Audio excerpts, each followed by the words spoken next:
မင်္ဂလာပါကျွန်တော်ကဆရာဝန်တယောက်မဟုတ်တဲ့အတွက်မြန်မာတွေအကြိုက်ဆုံးအစားအစာတွေကတစ်ခုဖြစ်တဲ့ငပိရေက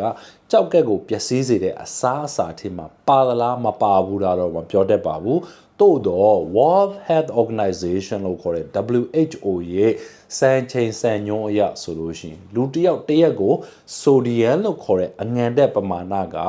2000 မီလီဂရမ်တော့မဟုတ်9 ဂရမ်ပဲစားသုံးသင့်တယ်လို့သိရပါတယ်အငံတက်ပါဝင်နှုန်းများတဲ့အစားအစာတွေကိုနေ့စဉ်များစားမိလို့ရှိရင်အုံနောက်သွေးကြောနေရန်တွေကိုပျက်စီးစေတယ်လို့သိရပါတယ်ဒါကြောင့်ဖြစ်နိုင်မယ်ဆိုလို့ရှိရင်ကြာရှည်ခံအောင်လုပ်ထားတဲ့အစားအစာဖြစ်တဲ့ processed food ကိုနေ့စဉ်စားတဲ့အစားအစာတွေကရှော့စားပါရှောင်စားပါလို့တိုက်တွန်းခြင်းပါတယ်ကြာရှည်ခံအောင်လုပ်ထားတဲ့အစားအစာတွေကိုကြည့်ရမယ်ဆိုလို့ရှိရင်နံပါတ်1ခေါက်ဆွေး6မျိုးစုံအသားတွေကိုကြာရှည်ခံအောင်လုပ်ထားတဲ့အစားအစာပြီးတော့သရေစာမျိုးစုံမြန်မာတွေကြိုက်တဲ့ငပိရည်လေးပါသလိုငပိတို့ငချောက်တို့ပြီးတော့အချိုရည်မျိုးစုံတွေပါပါတယ်ရေရှည်မှာကြောက်ကက်ပြဿနာကကင်းခြင်းနဲ့ဝေးနေခြင်းနဲ့ဆိုလို့ရှိရင်ကျွန်တော်ပြောတဲ့အစားအစာတွေကိုရှော့စားပါရှောင်စားပါလို့စေတနာနဲ့တိုက်တွန်းခြင်းဖြစ်ပါတယ်အသုံးဝင်တယ်ဆိုလို့ရှိရင် like and share ထပ်လုပ်ပေးလို့ရသလိုအောက်မှာအခုလိုမျိုးဗီဒီယိုတင်ပေးစီချင်တယ်ဆိုလို့ရှိရင် yes ဆိုတဲ့ comment တွေရေးပေးပါအောင်